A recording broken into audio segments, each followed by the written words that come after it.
Okay, hello mga bisdak. Muni ang atong amigo na si Ifer, usa ka waiter dinhi sa cruise ship. Unya na ko'y pangutana Ifer. Unsa ang advantage o disadvantage sa pagtrabaho dinhi sa cruise ship?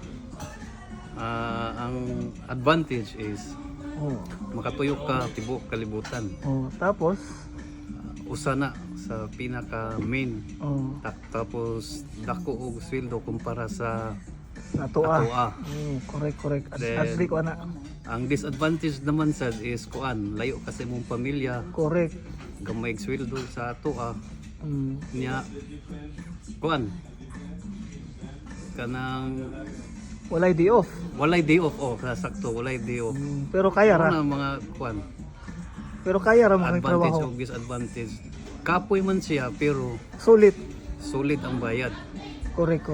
Wala kay day off.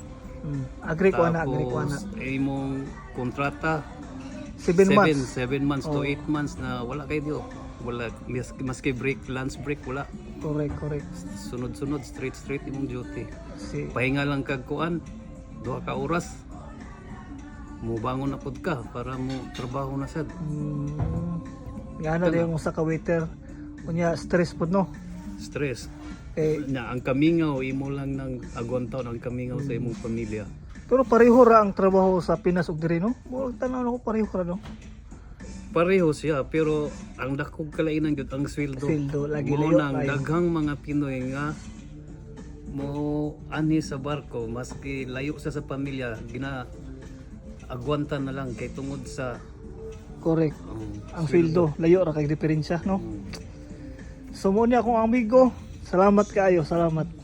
Salamat sad kayo sa imong mga Pangutana. tana nga pupunta na maka kuha mo mga lesson Correct sa mga kung namoy plano apply. mag-apply sa barko.